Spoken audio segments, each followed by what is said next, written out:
جہاں 2 شاندار suit case رکھے ہوئے تھے۔ میرے دوست نے کافی ذہانت کا ثبوت دیا تھا۔ رزق برق لباس اور ضروریات کی ایسی چھوٹی موٹی چیزیں اینی کے سوٹ کیس میں موجود تھیں جو کسی نئی دلہن کے استعمال کی ہوتی ہیں۔ میرے سوٹ کیس میں بھی ضرورت کی ساری اشیاء موجود تھیں۔ نیلی ہمارے پاس کھڑی ہوئی تھی۔ میں نے مسکرا کر اسے دیکھا، وہ بھی جواباً مسکرانے لگی۔ اور کچھ جناب؟ نہیں، یوں لگتا ہے جیسے میرا دوست ان معاملات سے بخوبی واقف ہے۔ اس نے جو انتظامات کیے ہیں شاید میں خود بھی نہ کر پاتا، میں نے کہا، اور نیلی ہنس پڑی۔ دوپہر کو ہم نے مختصر لنچ کیا تھا۔ براؤنسن کی آمد کی اطلاع نیلی نے دی اور ملازموں نے ہمارا سامان کار میں رکھ دیا۔ پھر ہم کار میں بیٹھ کر ایئرپورٹ کی طرف روانہ ہو گئے۔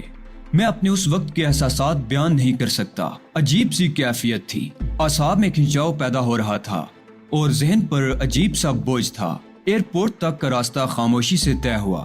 ہمارا سامان کسٹم میں پہنچ گیا تو میں اینی کے ہاتھ میں ہاتھ ڈال کر امیگریشن کے دفتر میں داخل ہو گیا۔ نوجوان کسٹم آفیسر نے مسکراتی نگاہوں سے ہمیں دیکھ کر اخلاقاً مبارکباد پیش کی تھی، جس کا ہم دونوں نے خوش دلی کے ساتھ شکریہ ادا کیا تھا۔ میری نگاہیں اطراف میں بھٹک رہی تھی۔ کئی مشتبہ افراد نظر آئے جو یوں ہی آوارہ گردی کر رہے تھے۔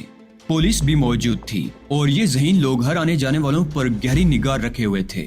اینی کچھ ضرورت سے زیادہ ہی اداکاری کر رہی تھی۔ مجھے اس کے طرز عمل سے وحشت محسوس ہو رہی تھی، مگر اس کی یہ اداکاری یہاں کے لوگوں کے لیے تعجب خیز نہیں تھی۔ خدا کر کے سارے معاملات سے فارغ ہوا۔ سامان جہاز میں پہنچ گیا۔ پاسپورٹ وغیرہ ہمیں واپس کر دیے گئے اور پھر مسافروں کے لیے جہاز پر جانے کا اعلان ہوا۔ میرے قدم من بر کے ہو رہے تھے۔ بس یوں لگ رہا تھا جیسے کسی طرف سے کوئی جیپ دوڑتی ہوئی آئے گی اور ہمارے گرد گھیرا ڈال دیا جائے گا، لیکن ایسی کوئی بات نہیں ہوئی۔ جہاز کی سیڑھیوں کے نزدیک کھڑی ہوئی ایئر ہوسٹس نے ہمارا خیر مقدم کیا اور پھر ہم سیڑھیاں چڑھنے لگے۔ دوسرے دروازے پر موجود ایئر ہوسٹس نے ہمیں ہماری سیٹیں دکھا دی اور پھر ہم جہاز میں بیٹھ گئے۔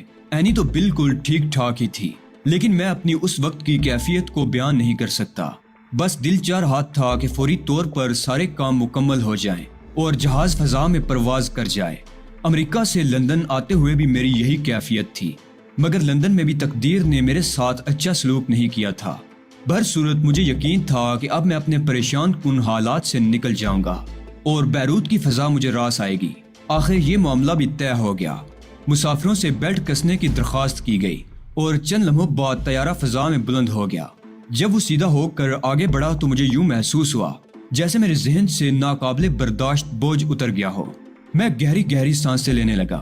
گونی مکلارنس نے میری پرخلوص مدد کی تھی، خاص طور سے میری شخصیت سے واقف ہونے کے باوجود بھی اس نے میری جو مدد کی تھی اسے میں بہت متاثر تھا۔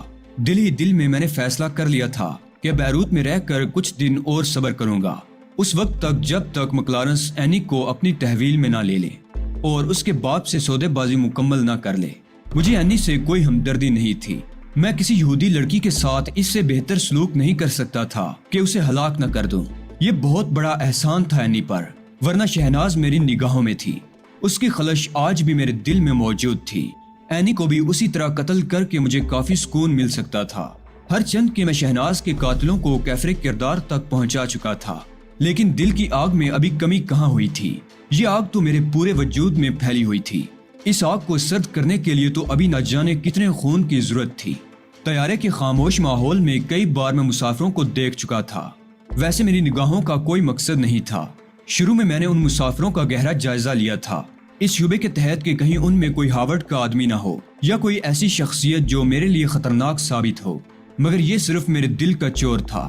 گونی مکلارنس نے اپنے اختیارات کا بہترین استعمال کیا تھا، ورنہ پاسپورٹ اور دوسرے کاغذات کا حصول اتنا آسان تو نہیں ہو سکتا تھا، اور پھر باقی کام بھی اس نے تسلی بخش طور پر انجام دیے تھے۔ کہیں کوئی کمی محسوس نہیں ہوتی تھی، ہر چیز اطمینان بخش نظر آ رہی تھی۔ پھر اچانک طیارے میں کچھ ہلچل سی پیدا ہو گئی، کچھ غیر معمولی آوازیں ابھری تھی، پھر ایک نسوانی چیخ سنائی دی اور ایک ایئر ہوسٹس بے اختیار دوڑتی ہوئی پائلٹ کیبن کی طرف بڑھی۔ اسی وقت سیٹوں کے درمیان سے ایک سفید پنڈلی برآمد ہوئی اور ایئر ہوسٹس کے پیروں میں الجھ گئی۔ ایئر ہوسٹس ایک تیز چیخ کے ساتھ نیچے گری تھی۔ جس عورت نے اسے گرایا تھا وہ اپنی سیٹ سے اٹھ کر بولی، مسافروں سے التماس ہے کہ اپنی جگہ خاموش بیٹھے رہیں، کسی نے کوئی جنبش کی تو اپنی موت کا ذمہ دار خود ہوگا۔ میں نے اس لڑکی کو غور سے دیکھا، 20-22 سال سے زیادہ کی نہیں ہوگی۔ اس کے ہاتھ میں ننھا سا آٹومیٹک پستول دبا ہوا تھا۔ پھر میں نے عقبی حصے میں دیکھا، باتھ روم کے پاس ایک نوجوان سوٹ میں ملبوس کھڑا تھا۔ اس کے ایک ہاتھ میں پستول تھا اور دوسرے میں اس نے کوئی چیز سنبھال رکھی تھی جو یقیناً دستی بم تھا۔ پائلٹ کیبن میں بھی کچھ ہو رہا تھا، کیونکہ چند ہی لمحات کے بعد 2 افراد ہاتھ سر پر رکھے دہشت زدہ سے انداز میں باہر نکل آئے۔ مسافروں کے چہرے خوف سے سفید پڑ گئے تھے، عورتوں کی گٹی گٹی چیخیں ابھر رہی تھی اور لڑکی کہہ رہی تھی، آپ لوگوں کی بقا اسی میں ہے کہ خاموش بیٹھیں اور ہمارے ساتھ تعاون کریں۔